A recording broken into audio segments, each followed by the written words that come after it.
Wala na, ginaya ka na. Wala na, nakababa na.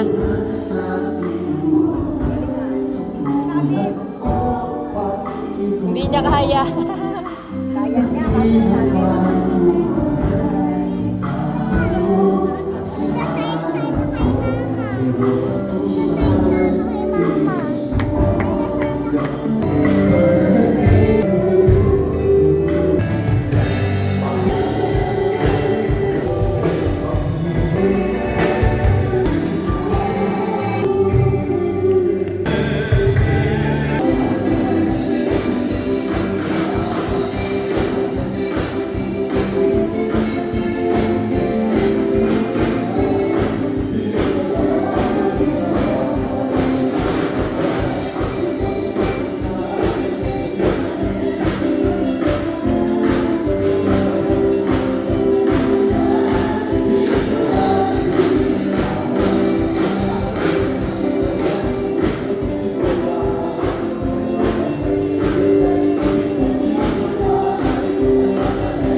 Mga pamuhan kaniyang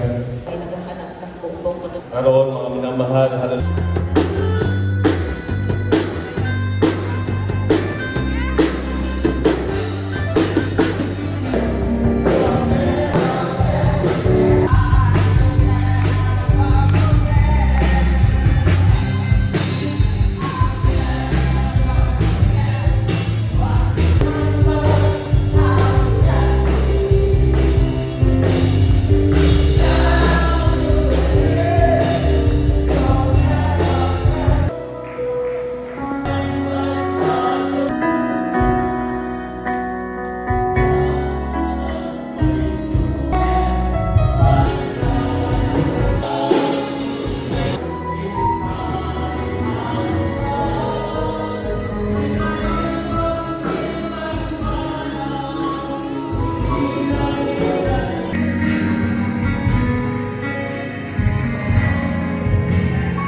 sa ating pinakamamalakas po lamang. May namal, siya po may namal, hallelujah, ay salot sa lipunan, sa dako ng San Fernando City, may namal, hallelujah, talagang sakit ng ulo, may namal ng kapo, may namal, barangay official, may namal, ganyan po kagulo ang aming buhay, dati may namal, ngunit nung nakakilala yung aking beloved kuya, na dating salot ng lipunan, may namal, sa gawain ng Jesus Miracle City International Ministry, hallelujah, yung aking kuya na dating pasaway, binagong lubusan ng ating dakilang Diyos. Hallelujah.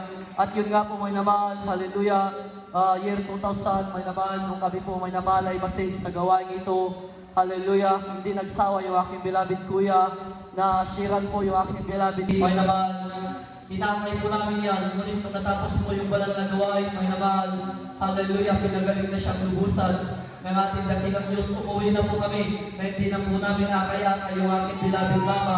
Naglakad na po siya, may naman, hallelujah, ng kanyang sarili, may naman. Talagang napakabuti ng ating dakilang Diyos, may naman. At so kami sa gawain ko, ako rin po isang kabataan, may naman mga pasaway. Ako po'y napabarkada sa mga magnanakaw, may naman, hallelujah. Andyan po may naman na dati-rati barya lang po yung aming ninanakaw, may naman. Hanggang sa time, may naman, talagang libo-libo na po yung aming ninanakaw, may naman. Isang araw lang ubos, may naman. Ngunit nung ako po'y makakilala sa banal na gawain ito, may naman. Ako po'y Paso with his sword.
Kusada, matang dalawang araw na kusada, pinagsagal ko na Barangay Magallanes,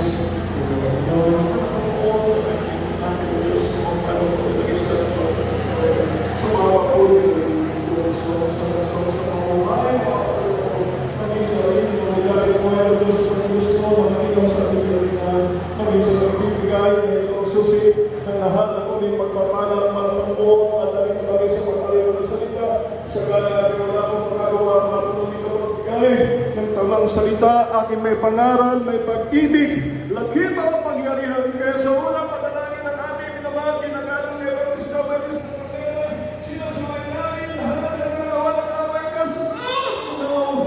In Jesus' name.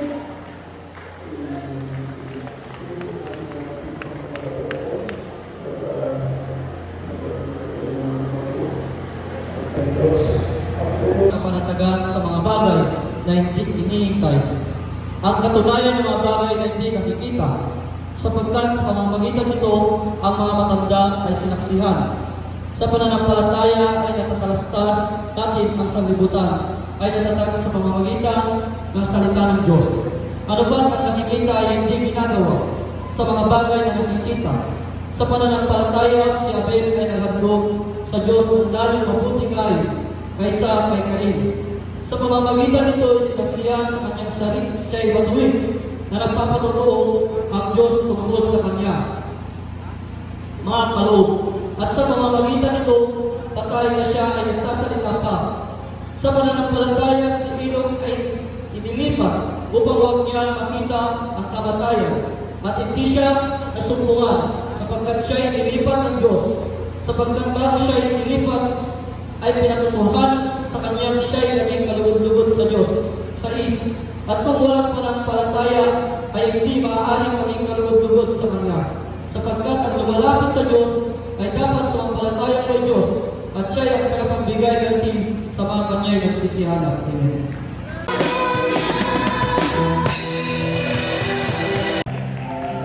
Alam niyo po, napakabanat at napakaswerte po ninyo. Ang ating mahal na kapitana sa lugar na ito, bagamat na kami naman siya ay merong sakit ngayon ang nararamdaman sa kanyang sarili. Pero mga minamahal, sa kanyang dakilang pag-ibig sa mga kababaihan. Nakaliman twice or thrice na kami na nagpusa na dito mga minamahal. Kayo po na mga baguhan na ngayon ay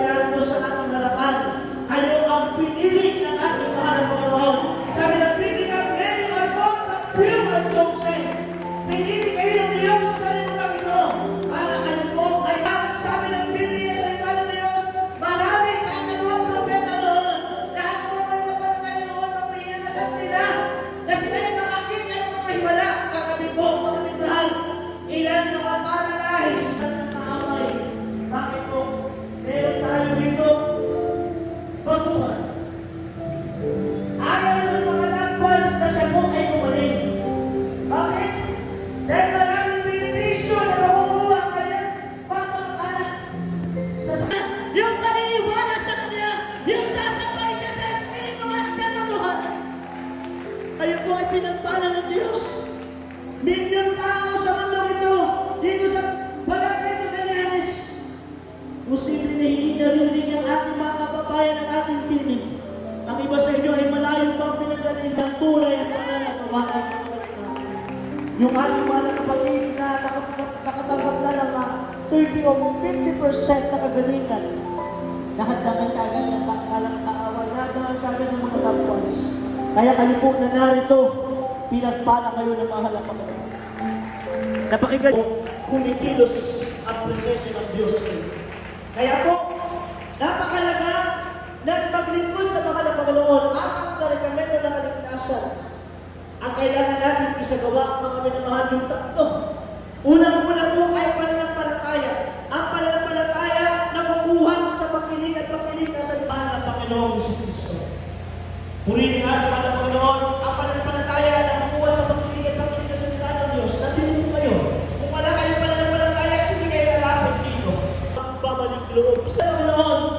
Tandaan mo natin dahil sa kalakit ng kasalanan ng tao, kaya tayo ay meron mga sakit karamdaman, walang pag-asa dahil sa kasalanan natin ginagawa. Ang kasalanan, nagpupungan. Ang katawan po, bautismo sa tubig sa pangalan ng Jesus. Sabi ng Gawa 2:38, mga bautismo ang bawat isa sa inyo. Nagpapagawa, humihingi.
Aking napakinggan ang purong pananasalita na siya ang pabawis ng Kristo sa pangalan ng Jesus. Hindi mo mapabasa ang inyong mga kalimutan ng tayo. Rome na nagpili para sa inyo po, kami naman, para mabusan niyo po rin yung kampang. Jesus, pinakalusin ay pangapangyarihan ng Diyos. Sumamanatay kayo, mabati kayo kanilang po Diyos. Tayo manalangin, hallelujah, hallelujah, dakilang mapagpala namin mga o Diyos, o magmanahan, makapangyarihan sa lahat, sa pangalan mo pinakamamahal na Panginoon Kristo, may sana po Diyos, na ito ka lumalapis sa kanilang pangalan, may sana pala yung mga anak, especially sa aming mga pabuhan, ang kanilang mga sabihin ng Diyos, hallelujah, hindi po Diyos, ang kanilang mga problema nito sa pumala, Panginoon, nasa kikaramdaman, Panginoon, ang kami na naging po, pala po sa pinabing pintana, ang pinabing kapit, Panginoon, ang sili, ang pinado pala, Panginoon, sila po ay pangyari ang pangalan mo, Diyos, sa ulit pagpapanalangin ng aming mga kinikala mo na pastor, with this blood I pray and I pray, Diyos, na kami sama-sama namin sinasaway, pinapalayas, ang lahat ng mga demonyo masakit karamdaman, cancer, Diyos, di ba yung masakit karamdaman, di ba yung sa mga ni Jesus, asal, be here, in Jesus' name, problems, disappointment, and pressures began, sabi natin, malakas tayo lang ng Jesus! At isusunod natin ang hallelujah, praise the Lord. Mga minamahal, walang mabibigo sa bakit makapangyarihan ang hallelujah. Yan ay kaligtasan, kapangyarihan na nagmumula sa pinakamamahal ng Panginoon. Kung kayo ay kasing karamdaman, hindi kayo makatayo, may mga sakit at karamdaman kayo, nakikita ng tulupay-pay, meron kayong mga arthritis, kayuma, pag kayo tumalon sa mga nalagay, pagalingin ng ating Panginoon. Sabay-sabay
Instrumentalist, pahinga muna ninyo yung mga kamay ninyo.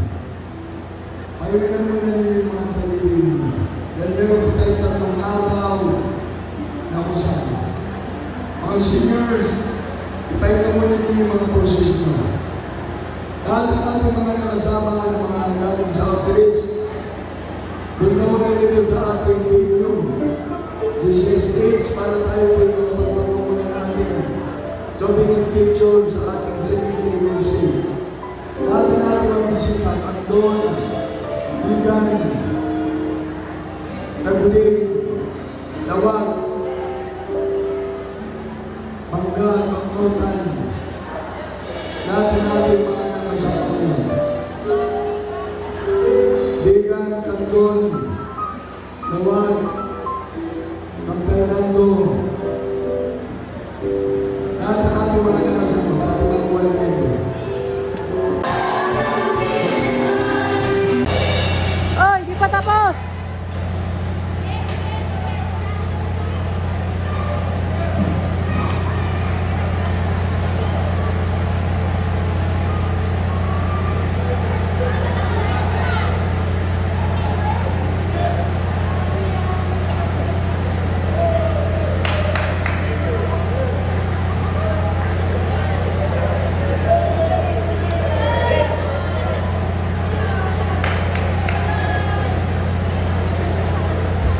God bless you sa ating mga pagdalawan, God bless you sa ating mga seniors, sa ating mga volunteer,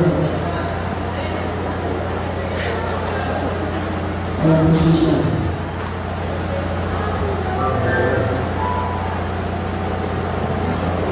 Practice yung choir. Kung meron na tayo mga yung choir na dyan, practice. Yung choir. Instrumentalist. Picture muna dito mga instrumentalist. Picture muna. Instrumentalist. Picture. Lahat ng mga instrumentalist natin. Picture. Yung mga galing sa main church, galing sa Tawag, galing sa Kapalay, galing sa Mangga.